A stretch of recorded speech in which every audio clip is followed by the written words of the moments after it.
دوسری شق کی وضاحت محمد الرسول اللہ نے کی صلی اللہ علیہ وسلم. قرآن میں اگر آ جاتا تو فرض ہو جاتا. دوسری شق کیا ہے؟ قیام اللیل.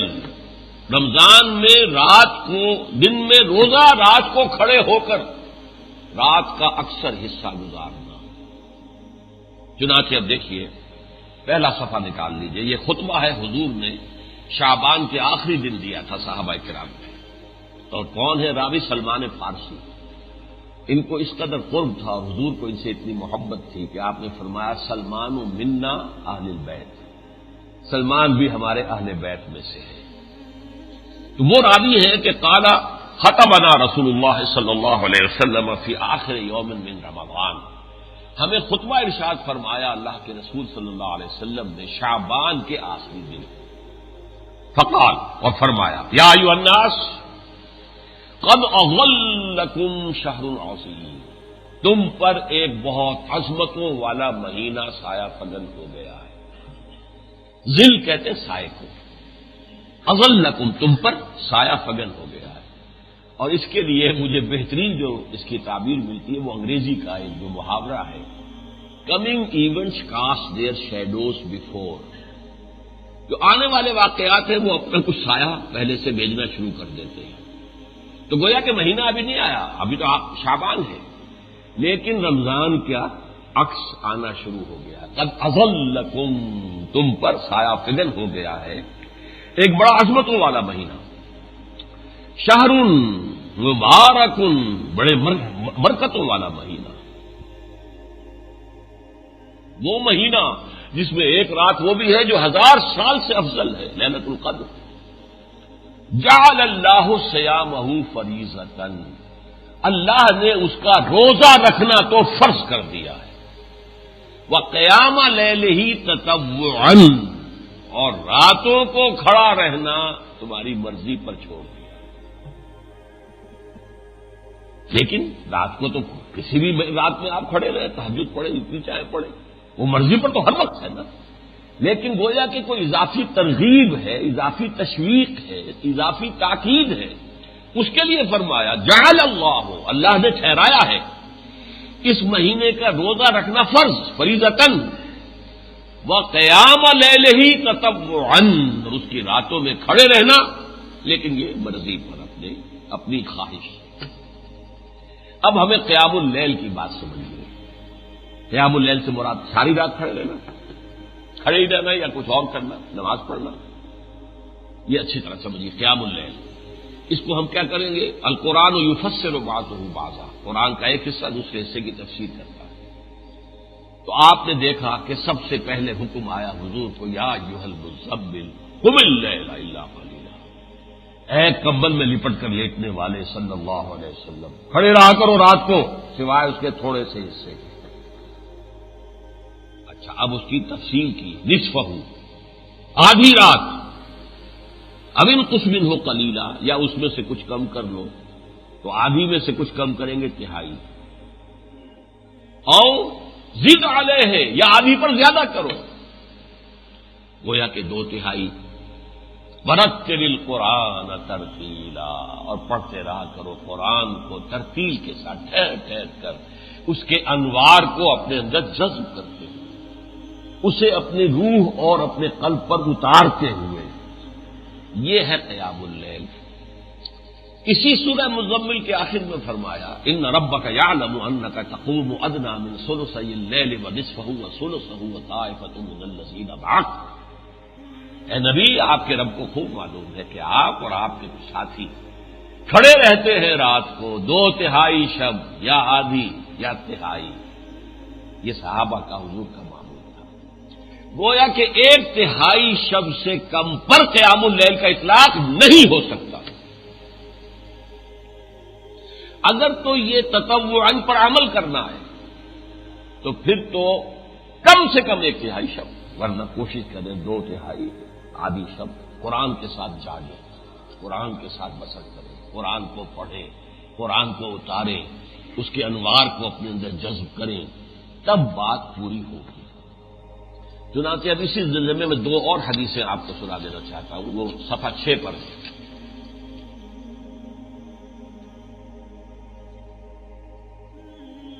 پہلی کیا ہے؟ ان عبداللہ ابن عمرو بن العاص رضی اللہ تعالی عنہما ان رسول اللہ صلی اللہ علیہ وسلم قال، عبداللہ ابن عمرو بن العاص فرماتے ہیں رضی اللہ تعالی عنہما کہ حضرت محمد صلی اللہ علیہ وسلم نے فرمایا، الصیام والقرآن یشفعان للعبد، قرآن اور روزہ بندے کے حق میں شفاعت کریں گے، سفارش کریں گے۔ یقول الصیام، روزہ یہ کہے گا، اے رب پروردگار، منعتہ الطعام والشہوات بالنہار، میں نے تیرے اس بندے کو دن کے وقت کھانے پینے سے اور شہوت کا قضا کرنے، شہوت رانی کرنے سے روکے رکھا، فشفعنی فی، میری وجہ سے روکا رہا نا، تو اللہ میری شفاعت اس کے حق میں قبول فرما۔ قرآن کیا کہے گا؟ وَيَقُولُ الْقُرْآنُ مَنَعْتُهُ النَّوْمَ بِاللَّيْلِ، میں نے روکے رکھا اسے نیند سے رات کے وقت۔ اب بتائیے، آپ 1 گھنٹے میں یا پونے گھنٹے میں جو تراویح پڑھ لیتے ہیں، اس میں سے آپ کی نیند میں سے کوئی کمی ہوتی ہے؟ 11 بجے سے پہلے تو کوئی سوچا ہی نہیں، رات ہی نہیں ہوتی، تو کہاں سے نیند آپ نے کوئی قربانی دی نیند کی؟ ہاں، تہائی یا آدھی یا 2/3 رات اگر جاگیں گے تو نیند کی قربانی ہوگی۔ تو منعتہ النوم باللیل فشفعنی فی، تو میری شفاعت اس کے حق میں قبول فرما۔ فیشفعان، اور حضور نے فرمایا ان دونوں کی شفاعت قبول ہو جائے گی، آمین یا رب العالمین۔ اگلی حدیث دیکھیے، 2 چیزیں بالکل پیرلل ہیں۔ عن ابی ہریرہ رضی اللہ تعالی عنہ قال قال رسول اللہ صلی اللہ علیہ وسلم، من صام رمضان ایمانا واحتسابا غفر له ما تقدم من ذنبه ومن قام رمضان ایمانا واحتسابا غفر له ما تقدم من ذنبه، جس نے روزے رکھے رمضان میں اور ایمان بھی تھا، احتساب کے 2 ترجمے ہیں۔ ایک تو یہ کہ اس کا بدلہ چاہنے کے لیے، امید میں کہ اللہ مجھے اجر دے گا، اور ایک احتساب کی معنی ہے احتساب نفس، کہ روزہ رکھ کر انسان اپنے نفس کا بھی احتساب کرتا رہے۔ یہ نہ ہو کہ روزہ بھی رکھا ہوا جھوٹ بھی بول رہا ہے، روزہ بھی رکھا ہوا دھوکہ بھی دے رہا ہے، روزہ بھی رکھا ہوا اور سودی کاروبار بھی کر رہا ہے، تو پھر وہ روزہ کہاں ہوا؟ اس کے لیے اگلے صفحے پر 3 حدیثیں ہیں کہ کتنے ہی لوگ وہ ہیں جنہیں روزے سے سوائے بھوک اور پیاس کے کچھ حاصل نہیں ہوتا، نہ تقویٰ حاصل ہوتا ہے، نہ کوئی اللہ کا قرب حاصل ہوتا ہے۔ کم من صائم لیس لہ من صومہ الا الجوع، اور فرمایا من لم یدع قول الزور والعمل بہ فلیس للہ حاجۃ ان یدع طعامہ وشرابہ، جس شخص نے جھوٹ بولنا اور جھوٹ پر عمل کرنا نہیں چھوڑا تو اللہ کو کوئی ضرورت نہیں ہے کہ کھانا پینا چھوڑ دے۔ فاقہ کر رہا ایسا کچھ حاصل نہیں، روزہ تو نہیں ہے۔ تو اس کو سمجھ لیجیے اچھی طرح۔ اسی طریقے سے اگر کوئی شخص بس وہ رٹی رٹائی سی کوئی چیز سن رہا ہے، قرآن نہ سمجھا، نہ اس پر کوئی غور کیا، تو وہ رات کا جاگنا بھی بیکار ہے۔ عن ابی ہریرہ رضی اللہ عنہ قال قال رسول اللہ صلی اللہ علیہ وسلم، رب صائم لیس لہ من صیامہ الا الجوع ورب قائم لیس لہ من قیامہ الا الجوع، بہت سے روزہ رکھنے والے ایسے ہیں جنہیں اپنے روزے سے سوائے بھوک کے کچھ حاصل نہیں، نہ کوئی ثواب ہے، نہ کوئی روزہ ہے، نہ کوئی روحانیت ہے، نہ کوئی تقویٰ ہے، اور بہت سے رات کو قائم ہونے والے، کھڑے رہنے والے بھی ایسے ہیں جنہیں اپنے قیام سے سوائے انیندرا، جسے آپ پنجابی میں کہتے ہیں، سوائے اس کے اور کچھ حاصل نہیں ہوتا۔ نیند تو گئی، ملا کچھ نہیں۔ وہ تو قیام بالقرآن ہوگا جب قرآن آپ کے ذہن میں اترے، آپ کے قلب پر اترے، آپ کے اندر اس کے انوار جذب ہو، تب تو کوئی فائدہ ہے، ورنہ تو کوئی فائدہ نہیں۔ تو آپ نے یہاں دیکھا من صام رمضان ایمانا واحتسابا غفر له ما تقدم من ذنبه ومن قام رمضان ایمانا واحتسابا غفر له ما تقدم من ذنبه، تو صام قام برابر۔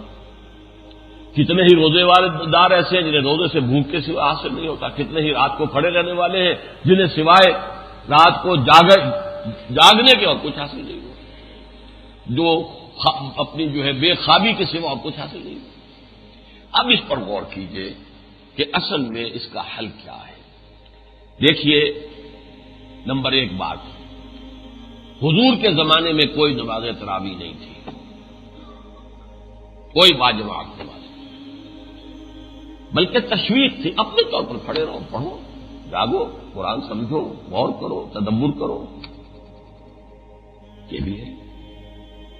حضرت ابوبکر کے زمانے میں بھی نہیں تھی. حضور نے البتہ 3 مرتبہ تراویح کہہ لیں نماز نوافل پڑھائے ہیں، لیکن وہ تہجد کے وقت 8 پڑھائے ہیں. تہجد کے وقت وہ آپ کی تہجد تھی جس میں 8 ہی نفل ہوتے تھے ہمیشہ. 8 نفل 3 وتر 11 رکعتیں حضور کی تہجد تھی. ایک رمضان مبارک میں آپ نے 3 رات جماعت کرا دی تہجد رمضان میں.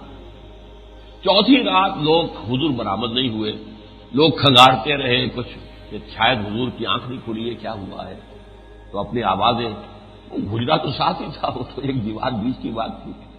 حضور نہیں برآمد ہوئی.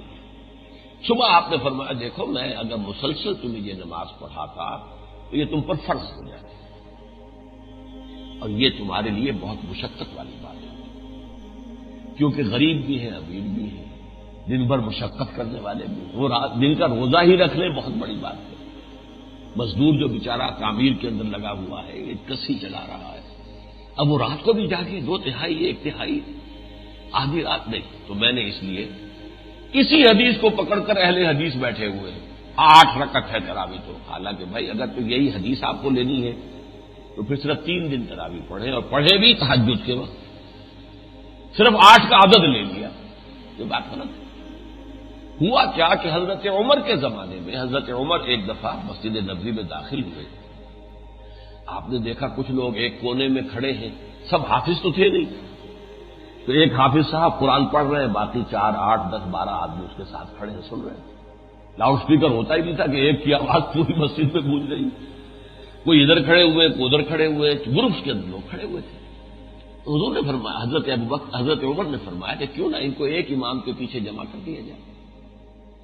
آپ نے فیصلہ کیا کہ عشاء کے فوراً بعد 20 رکعت نماز سب مل کر باجماعت ادا کریں. یہ اجتہاد ہے عمر فاروق کا رضی اللہ تعالی. اور ہمارے چاروں مسلک جو ہیں اہل سنت کے جو فقہ ہیں، حنفی، مالکی، شافعی، حنبلی، سب اس پر متفق ہیں. یہ اہل حدیثوں نے نئی بات نکالی. اور وہ جیسا کہ میں نے عرض کیا مجھے اس لیے ناپسند ہے کہ بھئی اگر اسی حدیث کو لینا ہے تو پھر 8 پڑھو لیکن تہجد کے وقت پڑھو، اور 3 دن پڑھو، پھر 30 دن نہ پڑھو، 20 دن نہ پڑھو، 25 دن نہ پڑھو. لیکن یہ اصل میں ہمارے سامنے تو کیا ہے، حضور نے فرمایا علیکم بسنتی و سنت الخلفاء الراشدین المہدیین، تم پر لازم ہے میری سنت کی پیروی اور میرے خلفاء راشدین مہدیین کی سنت کی پیروی. تو خلیفہ راشد کا اجتہاد جو ہے اس پر تو گویا کہ امت کا اجماع ہے. ہم اہل سنت والجماعت ہیں، اہل سنت بھی ہیں، اور پھر جس پر اجماع ہوا ہے خلافت راشدہ کے دوران ہم اس کے بھی پابند ہیں. اس اعتبار سے اب کیا ہوتا ہے سعودی عرب میں، چونکہ جو ان کا سرکاری مذہب ہے وہ حنبلی ہے، اہل حدیث نہیں ہے. سرکار جو عام طور پر زیادہ لوگ اور علماء وہاں اہل حدیث ہیں. تو چونکہ سرکاری مذہب جو حنبلی ہے تو مسجد نبوی، مسجد حرام دونوں جگہ 20 تراویح ہوتی ہے. لیکن آپ اور جگہوں پر جائیں گے تو 8 تراویح ان کے ہاں محلوں کے اندر جو مسجدیں ہو رہی ہیں ان کے اندر 8 ہوتی ہیں. یہ وہاں پر اہل حدیث مسلک اور یہ حنبلی مسلک. البتہ ایک بڑی پیاری نماز وہ گویا کہ حضور کی اس دوسری سنت پر جزوی طور پر عمل. آخری عشرے میں حرمین شریفین میں ایک قیام اللیل اور ہوتا. تراویح تو ہو گئی، جو اس سے زیادہ نہیں کر سکتا وہ جائے سوئے سحری تک.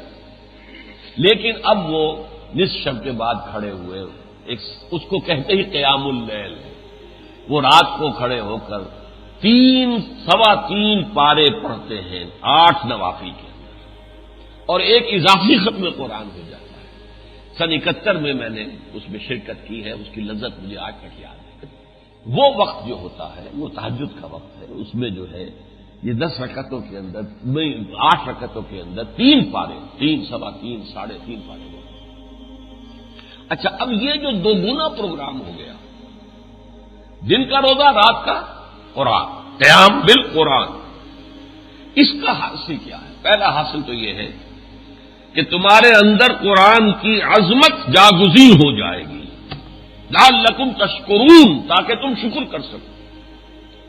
ہماری پیاسی روح جو ہے اس کو پانی ملے گا. جیسے ہمارا جسم ہے وہ زمین سے آیا ہے نا، بھوک پیاس لگتی ہے تو ہمیں اسی زمین سے آنے والا پانی اور ہماری خوراک یہیں سے آ رہی ہے، چاہے ہم نے گیہوں کھایا ہو یا چاول کھائے ہو، اور بکری کا گوشت کھایا ہو تو بکری نے بھی تو وہی گھاس پات کھایا ہے، پتے کھائے۔ ایک ہماری روح ہے، وہ اللہ کے پاس سے آئی ہے، ہم تو یہاں سے آئے، منہا خلقناکم وفیہا نعیدکم، دوبارہ ہم اسی میں چلے جائیں گے، ومنہا نخرجکم تارۃ اخری، قیامت کے دن یہیں سے دوبارہ اٹھا لیے جائیں گے۔ روح انا للہ و انا الیہ راجعون، روح اللہ کے پاس سے آئی ہے۔ یسألونک عن الروح قل الروح من امر ربی، یہ زمین میں دفن ہونے والی شے نہیں ہے، نہ زمین کی شے ہے، یہ زمینی نہیں آسمانی شے ہے، اور وہ وہیں لوٹ جاتی ہے۔ انا للہ و انا الیہ۔ اچھا، اس روح کو بھی تو کوئی ضرورت ہے نہ کچھ غذا چاہیے اس کو، ہماری توجہ ہی نہیں ہوتی، ہمیں جسم کی تو ہر وقت فکر ہے، بھوک لگ رہی ہے تو فوراً کھانا بھائی جلدی کوئی لاؤ، کوئی شہوت ہے تو اس کا تقاضا جو ہے وہ پورا کیا جائے۔ تو یہ جسم کے تقاضے ذرا سی پن سے نکل آئے، چھلوری کہتے ہیں اس کو، انگلی کی ٹپ کے اوپر تو وہ اتنی تکلیف سے ہوتی ہے، فوراً جاتے ہیں چیرا لگواتے ہیں، چاہے رات کو جگانا پڑے ڈاکٹر، دانت میں درد ہو جائیں گے اور توڑ دیں گے دروازہ ڈینٹسٹ کا اگر وہ نہیں نکلے گا گھر سے۔ تو یہ تو ہم نے اپنے جسم کی فکر کی، روح کی کوئی فکر کی وہ ہم نے کیا۔ تو روح جو ہے وہ دب جاتی ہے، مزمحل ہو جاتی ہے، کمزور ہو جاتی ہے، بے ہوش ہو جاتی ہے، یہاں تک کہ مر بھی جاتی ہے۔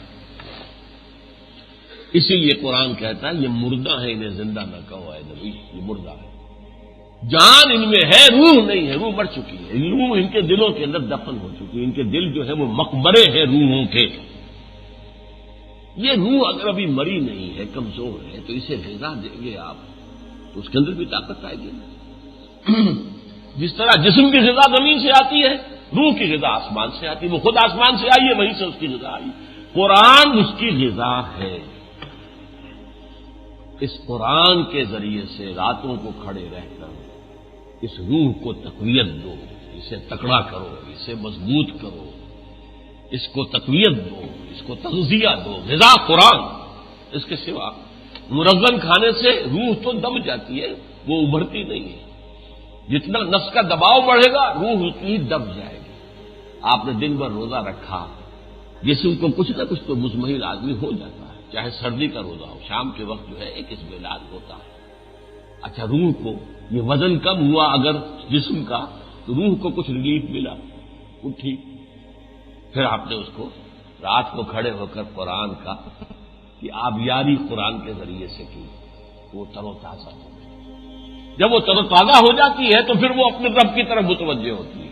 یہی وجہ ہے کہ آگے فرمایا وَإِذَا سَأَلَكَ عِبَادِي عَنِّي فَإِنِّي قَرِيبٌ، اے نبی جب میرے بندے آپ سے میرے بارے میں پوچھیں تو ان کو بتا دیجئے میں قریب ہی ہوں، کہیں دور نہیں ہوں۔ اجیب دعوت الداعی اذا دعان، میں ہر پکارنے والے دعا کرنے والے کی دعا کو سنتا ہوں، قبول کرتا ہوں، جب اور جہاں چاہے پکارے۔ اس میں ایک تو بہت بڑی آزادی ہے، میگنا کارٹا ہے، بہت بڑی آزادی۔ ایک میگنا کارٹا مشہور ہے نا، حقوق، سیاسی حقوق۔ ایک میگنا کارٹا ہے مذہبی استحصال سے نجات۔ ایک استحصال ہوتا ہے سیاسی، ایک ہے مذہبی۔ یہاں جو یہ بزرگ دفن ہیں وہ بڑے اونچے رتبے والے ہیں، یہاں چادر چڑھاؤ، یہاں کچھ ہمیں پیسے دو، ہم مجاور ہیں، تو تمہاری دعا اللہ سنے گا۔ یہ کیا ہو رہا ہے؟ یہ بڑا بت جو ہے جو سومناتھ میں ٹنگا ہوا تھا، یہ اس کا کرنا پجاری پروہت بیٹھے ہوئے ہیں، ان کی مٹھیاں گرم کرو، وہاں چڑھاوے چڑھاؤ، وہاں پیسے دو۔ خزانے کے اندر بے شمار پیسہ جمع تھا اس کے اندر، جو پھر محمود غزنوی جو ہے وہاں سے لے کر گیا۔ یہ ہے مذہبی۔ اور عجیب بات ہے، لطیفہ بھی ہے، یہ جو مذہبی استحصال کرنے والے ہیں وہ سب پے سے بنے، پجاری پروہت پنڈت، پی ہو گیا، آگے پیر، پیٹریٹس آ گئے، پارلیمنٹرین، اس سے آگے پوپ، یہ سب پے ہے نا، 5 پے جمع کر دی میں نے آپ کے سامنے۔ یہ صورتحال جو ہے یہ استحصال ہے. اللہ کہتا ہے میرا در ہر وقت کھلا ہے، جب چاہو مجھ سے بات کرو. نماز پڑھنے کے لیے تو وضو کی ضرورت ہوگی، قرآن کی تلاوت کے لیے وضو کی ضرورت ہوگی، مجھے پکارنے کے لیے وضو کی ضرورت نہیں، جب چاہو. یہ جو ترجمہ یہاں ہے، میں تو پکارنے والے کی پکار سنتا ہوں. اذا دعا، اس کا ترجمہ انگریزی میں صحیح ہو سکتا ہے there and then, I respond there and then. یہ تو تم ہی غافل ہو، ہماری طرف توجہ ہی نہیں کرتے. تمہاری ساری توجہ دنیا کی طرف ہے، دنیا کے عیش کی طرف ہے، دنیا کی سہولتوں کی طرف ہے. دنیا میں زیادہ سے زیادہ پوزیشنز ہو جائیں، ہماری حیثیت زیادہ ہو جائے، ہماری ٹور زیادہ ہو جائے، ہمارا روب زیادہ ہو جائے، اسی پہ لگے ہونا. ہمیں کہا ہماری طرف تمہاری توجہ کہاں ہے؟ ہم تو مائل میں کرم ہیں، کوئی سائل ہی نہیں. راہ دکھلائے کسے؟ رہنما منزل ہی نہیں. اللہ کی طرف متوجہ ہونے والا ہمارا نفس نہیں ہو سکتا، روح ہو سکتی. روح دبا رکھی ہے تم نے، کھا کے حرام حرام کے کھانے جو ہے، اور وہ تو تمہاری نیند مردہ پڑی ہوئی ہے، کیا پتہ مری چکی ہو ہی نہ. لیکن جو چل کر آ رہے ہیں نماز جمعہ کے لیے، تو ظاہر بات ان کی روح مری تو نہیں ہے، کمزور ہے، مزمل. ہم دیکھتے نہیں ہیں کہ ہم حلال کھا رہے ہیں کہ حرام کھا رہے ہیں. ہم نے بینک سے قرضہ لے کے مکان تو بڑا شاندار بنا لیا، لیکن یہ حلال ہے؟ یہاں ایک ایک لمحہ ہمارا جو گزر رہا ہے وہ حلال زندگی ہے یا حرام لمحہ گزر رہا ہے؟ ایک ایک لمحہ. بینک سے لے کے ہم نے بہت بڑا کاروبار بنا لیا، لیکن یہ حرام ہے. تو غور طلب بات ہے، اس روح کو جب تک اس نفس کا جو بوجھ ہے، اس کے پاؤں میں جو بیڑیاں پڑی ہوئی ہیں، جب تک ان سے آزاد نہیں کراؤ گے، وہ اللہ کی طرف متوجہ نہیں ہو سکتی. مجھ کو ہے تیری جستجو، مجھ کو تیری تلاش ہے، خالق میرے کہاں ہے تو، مجھ کو تیری تلاش ہے. 5 سال ہم یہ دعا پڑھتے رہے ہائی اسکول میں، بلکہ 6 سال 5ویں سے لے کے 10ویں. دنیا تلاش تو کرتی ہے، لیکن اللہ تو کہتا ہے کہ جانے کے جنگل میں جانے کی ضرورت نہیں. تو میں تو ہر جگہ ہر آن موجود ہوں. وہ معکم میں نہ معکم تم توجہ تو کرو. دل کے آئینے میں ہے تصویریں یار، جب ذرا گردن جھکائی دیکھ لی، میں تمہارے دل کے اندر ہوں. یہ جو روح ہے تمہارے اندر، جس کا مسکن ہے قلب، یہ میں ہی تو ہوں. روح کا تعلق جو ہے اللہ تعالیٰ کی ذات کے ساتھ بالکل وہی ہے جو سورج کی کرن کا ہے سورج کے ساتھ. کروڑ میل چلی آ رہی ہے وہ کرن، لیکن کیا سورج سے تعلق کٹ گیا اس کا؟ یہ روح کہیں سے، یہ سلون کا روح کل روح من امر ربی، وہاں سے آئی ہے ہمارے اندر، لیکن اللہ سے منقطع نہیں. منقطع کب ہوتی ہے؟ جب اپنے گناہوں سے، اپنی غفلت سے اپنے دلوں کو سیاہ کر لیتے، سخت کر لیتے. حضور نے فرمایا دل ایسے بند ہو جاتا ہے. یہ بند جیسے کہ آپ قبر میں مردے کو اتار کر مٹی ڈال دیں. قد افلح من زکاہا وقد خاب من دساہا. کامیاب ہو گیا جس نے اپنے نفس کا تزکیہ کر لیا، اسے پاک کر لیا، اور ناکام ہو گیا وہ کہ جس نے اس کو دبا دیا مٹی میں. یہ ہمارا مٹی کا وجود ہے، اس مٹی کے وجود میں ہم نے اپنی روح کو دبا دیا. اچھا، اس پروگرام کا حاصل کیا ہے؟ یہ آخری صفحے پر ایک حدیث ہے کہ حضور فرماتے ہیں کہ اللہ فرماتا ہے کہ ہر نیکی کا اجر جو ہے وہ 10 گنا سے لے کر 700 گنا تک میں دوں گا، الا الصوم، سوائے روزے کے. فإنه لي وأنا أجزي به یا وأنا أجزى به، سوائے روزے کے وہ میرے لیے ہے خاص، اس کا بدلہ میں ہی دوں گا یا میں خود ہی اس کا بدلہ ہوں.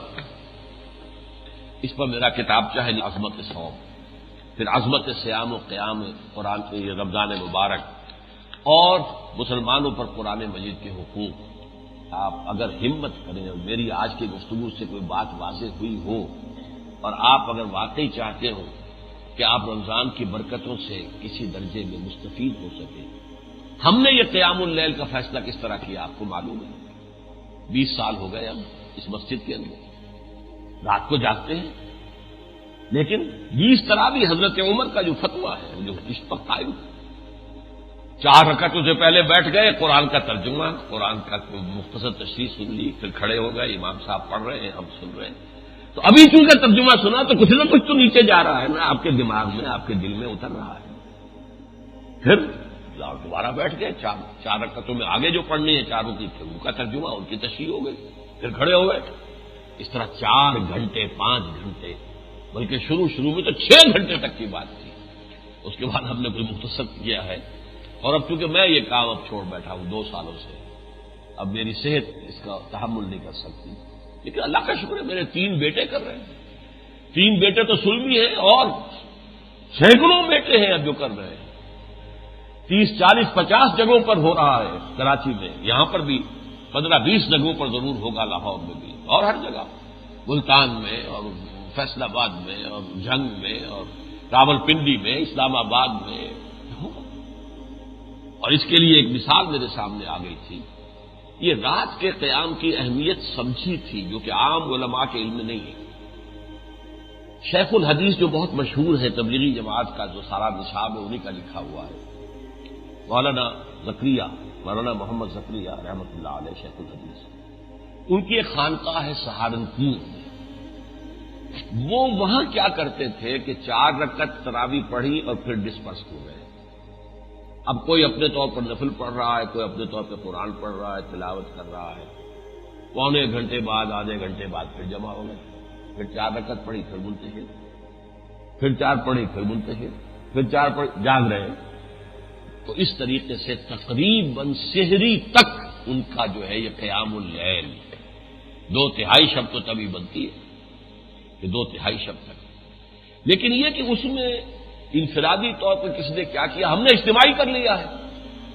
اور قرآن کا ترجمہ اجتماعی طور پر، تاکہ جو ہم قرآن سن رہے ہیں وہ نہ ہو جو حدیث میں نے سنائی کہ کتنے ہی ہیں قیام کرنے والے جنہیں سوائے جو ہے نیند کے نقصان کے اور کچھ حاصل نہیں ہوتا. نہیں، بلکہ وہ اگر جاگ رہے ہیں قرآن کے ساتھ تو قرآن کے کچھ انوار ان کے ذہنوں میں، ان کے قلوب میں اتر رہے ہیں. یہ کام ہم نے کیا اللہ کے فضل و کرم سے. اب اگلے یوں سمجھیے کہ اگلے جمعے کے بعد جو ہے شام کو میرا خیال ہے کہ تراویح ہو جائے گی 15 ہی کی رات کو، اگلے جمعے کے بعد. تو یہاں پر وہ پروگرام ہوگا. عزیزم عارف رشید جو ہے وہ کریں گے. پچھلی دفعہ عزیزم عاقب سعید نے کیا تھا، اب عارف رشید صاحب کریں گے انشاءاللہ تعالیٰ. میں نے بتایا 3 بیٹے، اور میں سمجھتا ہوں کہ کم سے کم 100 میرے اور جو مانوی بیٹے ہیں جنہوں نے مجھ سے قرآن پڑھا ہے، سمجھا ہے، اس کام میں لگے ہوئے. وہ یہ دورت ہے جو میں قرآن ہوگا. آپ بھی ہمت کریں، زیادہ سے زیادہ تعداد میں شریک ہوں، اور 8 پڑھ کر نہ جائیں، پوری پڑھ کر جائیں. قرآن کا کچھ حصہ سن لینا، باقی چھوڑ دینا، یہ کچھ توہین سی ہو جاتی ہے قرآن کی. قرآن تو سارا کا سارا جو ہے وہ رحمت ہے اور اللہ کے رسول کا عظیم ترین معجزہ ہے. یہ تو میرا آج کا موضوع تھا نہیں، میں نے صرف آپ کو بتا دیا. قرآن مجید کی عظمت و فضیلت پر ایک حدیث بھی اس میں موجود ہے تاکہ آپ اس کا کر سکیں اندازہ.